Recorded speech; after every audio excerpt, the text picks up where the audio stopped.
behind your back. I don't know what that is. Pretty good amount. Prisons are full of people who had the master plan to commit a major score, and now they're sitting behind bars, ticking off days inside of a jail cell. And if that master plan involved you getting the perfect suit and the perfect vehicle to hide the fact that you were transporting a large amount of across state lines, you're not gonna fool the trooper. They're gonna figure you out, and you're gonna end up in the back of a police car and on your way to prison. This is one of those. We're taking exit 3. We'll be out here by Becker.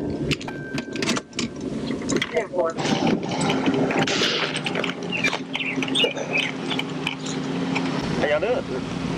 I'm Trooper Short State Police. We just stopped you back. He's following that vehicle in front of that truck a little bit closer when he was exiting right there. Just get the driver's license? Sure.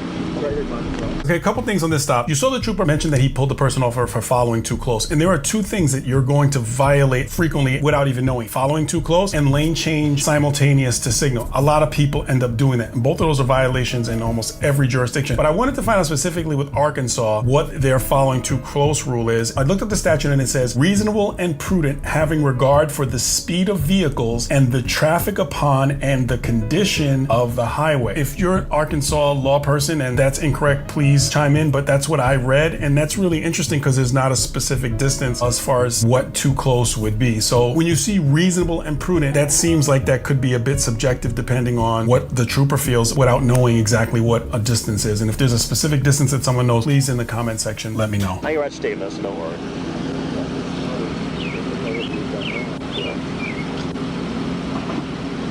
What y'all do?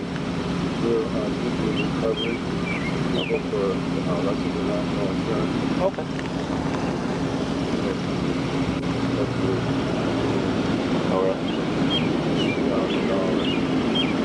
Really? It sounded like he said fugitive recovery, which would be people who go and look to find fugitives. They're not official law enforcement people like bail's bondsmen or people who skip bail, like Dog the Bounty Hunter. Is this your vehicle or get your middle for it?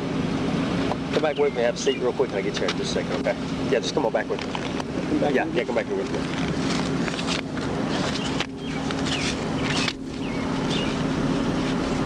So this is interesting. In that short period of time that the trooper asked those questions, did his sensory pat down of the vehicle, smelling, looking, seeing, listening, all the different things, he's doing an investigation to see if what they say makes sense to what he already may know, and he's made the decision to ask the driver to step out of the vehicle. Interesting.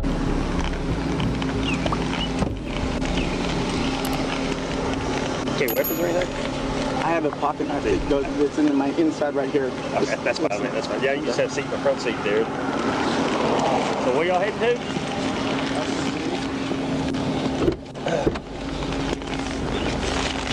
Oh, man.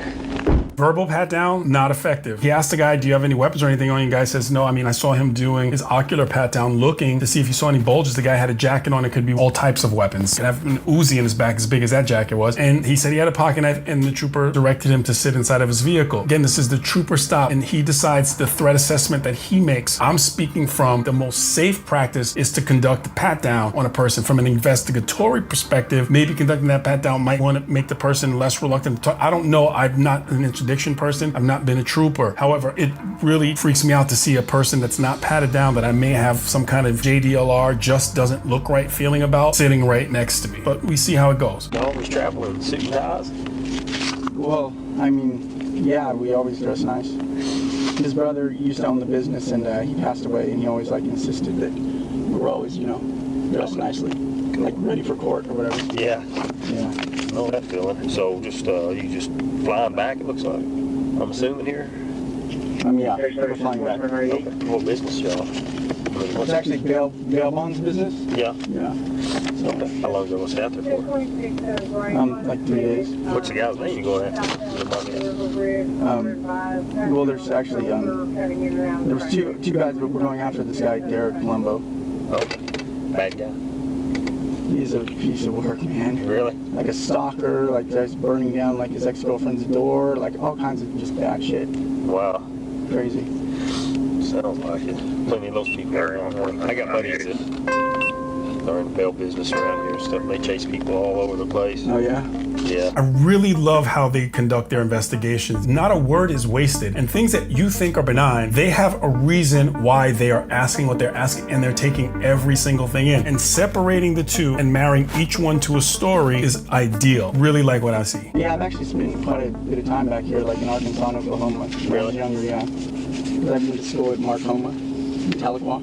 Oh, yeah? Yeah. So, when I was in high school. What's the name of it? Marcoma. It's no longer, though. I was going to say, I went to Northeastern State up there in Tahlequah. Oh, no kidding, really? Yeah, I got my degree up there. Wow. Yeah, they were like NAIA champs in football back then, I remember. Yeah. They used to be called the Riverhawks. No, the Red Man. And they changed it. Politically correct? Yeah, to the Riverhawks, sure enough. You ever been in trouble for anything or nothing like that? Or? Like 20 years ago, I was in trouble because my friend let me use a car, and actually I got joyriding, but that was like 20 years ago. Was it? Okay. Yeah. 17 years ago. 23. I got you out of California, wasn't ready. It's on a white male. Last name is Green. First name is Scott. Middle name is Samuel. 790427. Check. So you guys are supposed to have tornadoes, huh? Second one is Cox. COX. First name is Stephen. Middle name is Mark. 620602. It's also on a white male. Yeah, you can tell outside, man. It feels like it.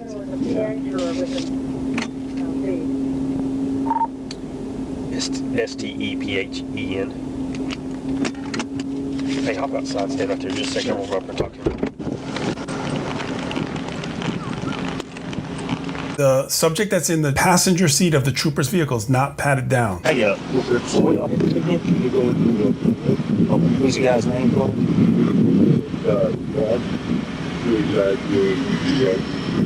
He's supposed to be there until it's not. Is it? Well, he left the front seat and left the front door. Yeah. But, I don't want to go down to Yeah. How long are you going to stay out there for? the How long are you going to stay for? we're going to go and check a couple of questions in this case. And it's not to go back home. Come right back. How y'all get back? It's still one way. Yeah, we're going to fly back. Oh, y'all okay? Because if we here, then we could go over the map. I see. Yeah, y'all just got to find Yeah, it. we're not going to, not like we're going to mess up down the line right now. You ever been in trouble for anything like that? I hit a DUI for but Most people have, so. Alright, man. Hang tight, okay? Seeing if the stories match, seeing if everything is making sense, because a lot of this doesn't make sense. Alright, man, you got a seat back in there. Yep, oh, no, back in there. Right here. So you don't have no weapons up or nothing like that? Nobody's extremely nervous. No, I'm not nervous at all. He is. He's real I'm nervous because when I'm driving these people out here, man, they drive like nuts, Crazy, huh? cutting people off. These trucks Yeah. almost ramming you to the side. Man, Look at my hands, man. Just from the air conditioner and like all bloodshot, like just When I'm in my personal vehicle, it's, yeah. yeah. No. No. Would you care if I search your vehicle to make sure? I don't care. Okay. Did you rent it or he rented it? Yeah, well, we both signed it. Oh, you both did. I want to talk about something about when people create these stories and when they're sitting in a hotel room saying, okay, this is what we're going to say and this is how it goes. And they get their story and they think that they have it right. They practice it. They rehearse it. It's different when you have this squared away muscular trooper with this campaign cover asking you these questions. It's different for you to stick to your story. Interesting story. My ex-wife and I were on the Newlywed Game many, many years ago. They asked very similar questions on the Newlywed Game. We were ready. We thought that we had everything. And then you're sitting on this show in front of all the lights and they ask you a question and you end up freaking out or getting nervous. And imagine how much more stressful it is when you know that you're doing something wrong and you got this trooper asking you questions. It's different when you're in there. Very interesting. 10-4 be 10-6 here. All right, man. You said you okay for search the car real quick? Make sure you're... Well, I don't care, no. Why not? All right, well, I'll have you guys just jump out and just stand up in front of your vehicle there, and I'll get you out here shortly. I'll just put you guys in front up there.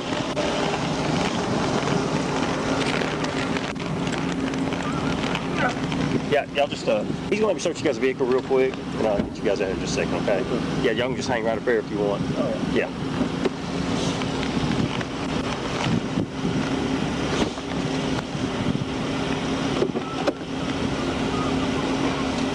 no weapons on you, man, nothing like that. Hey, I'll explain everything here in just a minute, what all's going on. So, don't get in trouble with nothing, okay? Okay. We just... I'm wondering, because I was asleep, and I was like, what's yeah, you know. okay. Yeah, y'all just both extremely nervous, so. So a couple things I'd like to discuss. It was really interesting. He conducted this kind of cursory pat down on the passenger. To me, a bad pat down is almost worse than no pat down, because if another unit shows up and says, hey, did you pat this person down? You can say, yeah, I patted him down. But if it's an ineffective pat down, the arriving unit believes that the person was patted down well. Again, constructive criticism. I think that this guy is super sharp in a lot of ways, but when it comes to pat downs, I'm very observant and I'm very strict about them being conducted in a proper manner. He may have a reason. Again, this is constructive. The other thing I want to talk about is, let's talk about some legal stuff here. The trooper asked the driver for consent to search the vehicle. The driver gave consent to search the vehicle. Does the passenger have the right to say, no, I don't want the vehicle searched? If the driver says yes, can the passenger say no? Especially under the circumstance where they both signed the rental agreement. So let's talk about a case. Georgia versus Randolph. And it kind of comes into play with this, although Georgia v. Randolph was a house and this is a vehicle. And Georgia v. Randolph Supreme Court case, essentially what it says, a co-occupant's express refusal overrides another occupant's consent. So if one person says, yes, you can search, and the other person says, no, you cannot search, then the person who says no overrides the consent. Now with cars, it can be different. And in this situation, with an edited video, I'm hesitant to say whether or not that person could refuse the consent. Although I think that the trooper may have had enough PC to do the search anyway with what he was developing. I do want you to understand and know that that Randolph case is an interesting case to look at, especially when it comes to residences. And the fact that they both signed the rental agreement can also come into play. Good case to look up. You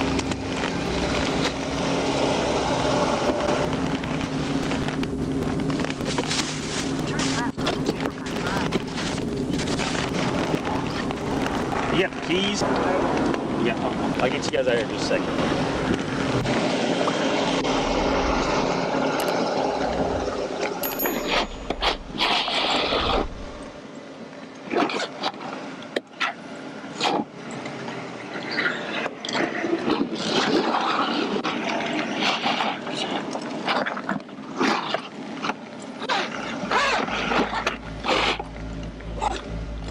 So look at the challenges of rural policing that troopers have to deal with in all the states, because the troopers have to work alone and there's not a backup maybe for some distance away. I don't know how far his backup is, but a search like this, where you're conducting a search for potentially a felony and you have two people who are still unknowns to some degree, doing that search by yourself where your focus is inside the vehicle, extraordinarily dangerous. In city policing, you're not going to really see that. It's just a different type of policing.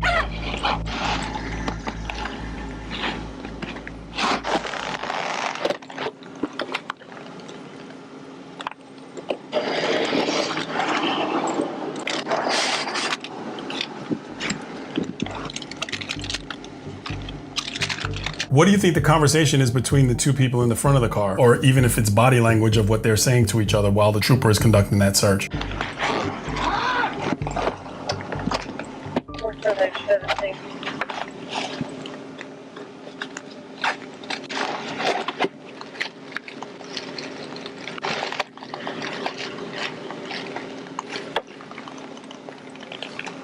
Sit on the ground. 17. Sit down. You want to have no weapons on you? No, not many weapons on me. Just that one I told you about. For sure. Can you send us in headquarters my contact with you? Where? Oh. I'm trying to fill you up here. Don't you? Get your chains behind your back. 26, 24. Go ahead, I'm westbound at 14. Come here to Becker, I'm 15 2 times. You're at Becker? Or Becker? Okay, come back here. Check word around. Hey, you got the right to remain silent. Anything you say, and we just get you in the court law. You have a right to have an attorney present to question. If you can't afford one will be appointed to you at no cost. Okay, if any time you stop answering questions. Why are you asking me? I don't know what that is. We'd like to talk about some things from a tactical perspective. The trooper decides to cuff the driver of the vehicle. He conducts an entire pat-down search-ish on the subject, and then he cuffs. If you know you're going to cuff them, why not just cuff him and then do your search? Because if he decides to get froggy or fight at that point, because he's like, oh, I'm going to jail, then he's already in cuffs because it's the first thing that you did. You give them time to think while they're going through their pockets and you haven't broken their power base. Just hook them up. Boom. The other thing is, if we look at this position that he's at, his back is completely to this guy who has not had an effective pat down. His back is to him. And the reveal of that they found it. That guy knows that it's in there. What is he willing to do, especially with the trooper's back to him, knowing that he's likely going to go to prison? These are tactical observations, constructive criticism, because I want to see these troopers go home. The trooper looks like he's in phenomenal shape. He looks like single-handedly he can handle them if it turned into a physical altercation. But you can always unhandcuff some person, but you can't get You have to think about the most dangerous potential thing any given shift. Let me ask you this. That's going to hurt me. I don't know what that is, honestly, I don't. Go ahead. I'll stand up, man. You don't have any weapons on you, man? Nothing like that? Okay. Just don't put your hands together flat. Like that? Do it like this. Make it better over there. Why are you so nervous for, man? You've been extremely nervous. Hey, you got the right to remain silent, man. Anything you say can will just get you in the court of law. You have a right to have an attorney present there to question you, okay? At any time you want to start answering questions, okay? I'm going to cuff you in the front, okay? You see me pretty. I know. Yeah, you don't know what's back there? I'm cuffed. Well, is it going to hurt? Is it anything bad? Just ask you that. Is it something like that? It's going to hurt me?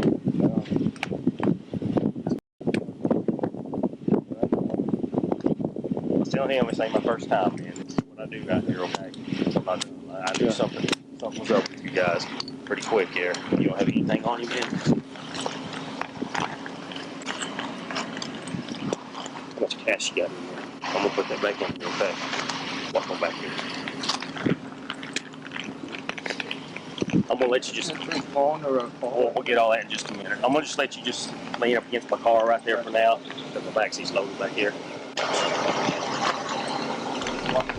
I don't know.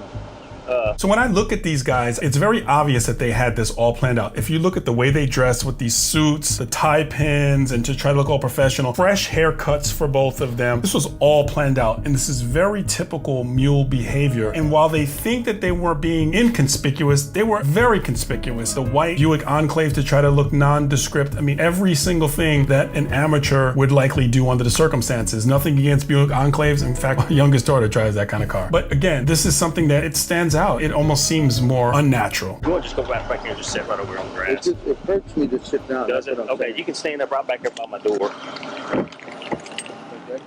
Yeah.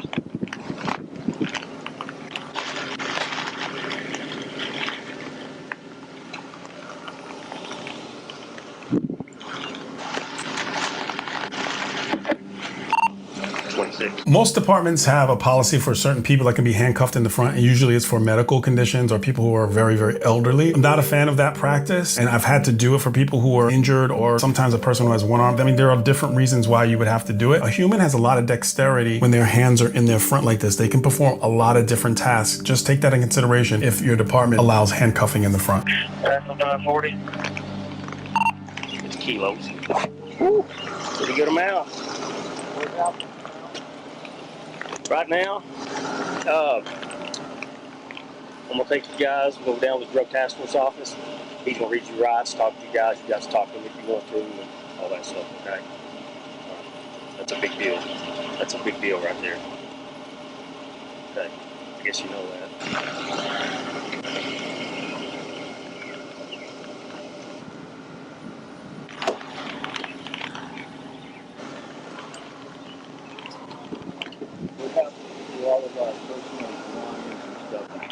It'll stay with the vehicle for now. Wallets. Yeah. I think that backup has arrived, and I jotted down the time from the video that he requested backup, and it looked like it took about 7 minutes for backup to arrive. Now, the question that I have is it possible, and I don't know, and this is a legit question I'm asking, is it possible that if we have this spider sense tingling and we're developing this where we're going to be searching this vehicle, and this was a consensual search, can we ask for the backup to come so that we can do the search, especially if we have two people who we have this real spider sense tingling about, and wait that 7 minutes to make it a safer search? It's just a question, things that one must think about. These guys are fugitive recovery guys, bail agents. They're what? Bail agents. They go fugitive recovery dudes. Oh, really? That's what it is. Absolutely. It's in here? Yeah. You get those on? You can feel right there. There's so many kilos there.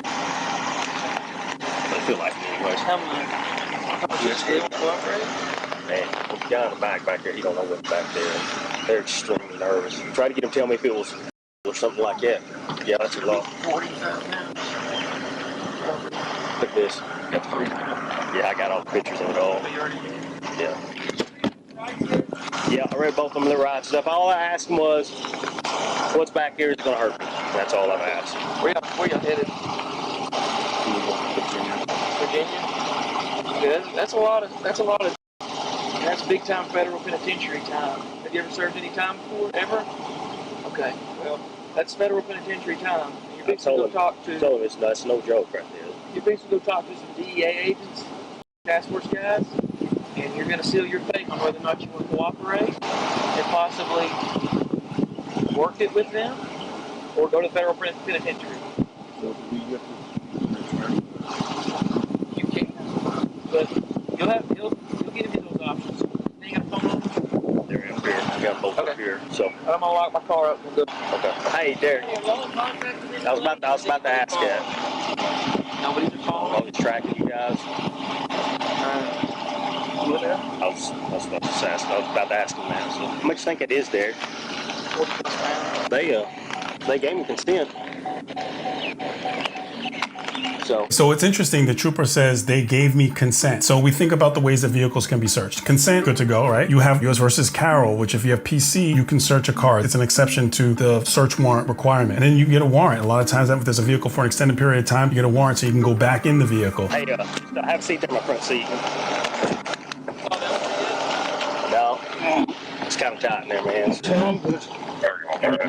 Yeah, I'm like, do what?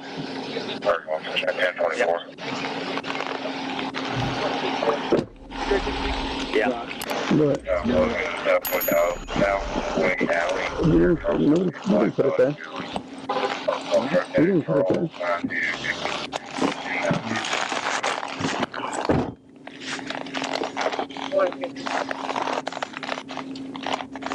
You're all right, man.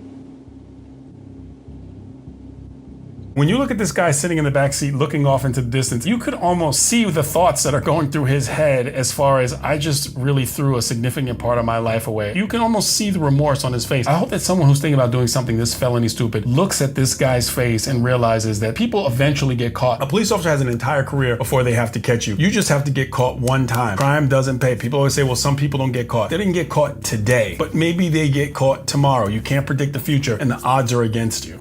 That thing in the drive. The handle is just, it's weird. You just gotta kind of work it, the buttons on the side. On the side of that handle? Yeah, and you just kind of. 15 two times. Get out to the TF office.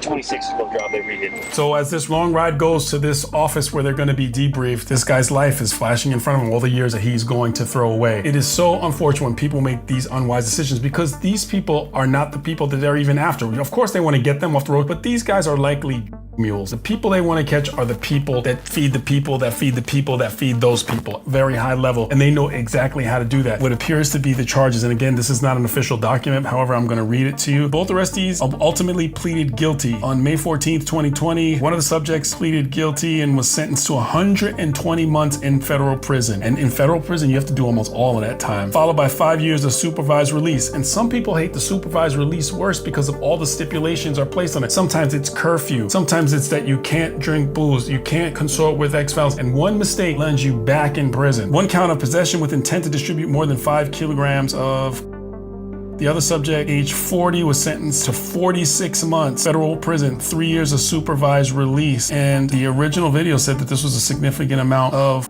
37 pounds. This is never a win. Even in the short term, if they got away with it 5 or 10 times, if you eventually get caught, there is nothing that has the same value as your freedom. If you know somebody who would do something this felony stupid, send it to them. Like the video, subscribe to the channel. Thank you for the troopers that get these people off of the streets and keep these dangerous away from society. Click on the video that's on your screen for more content just like this.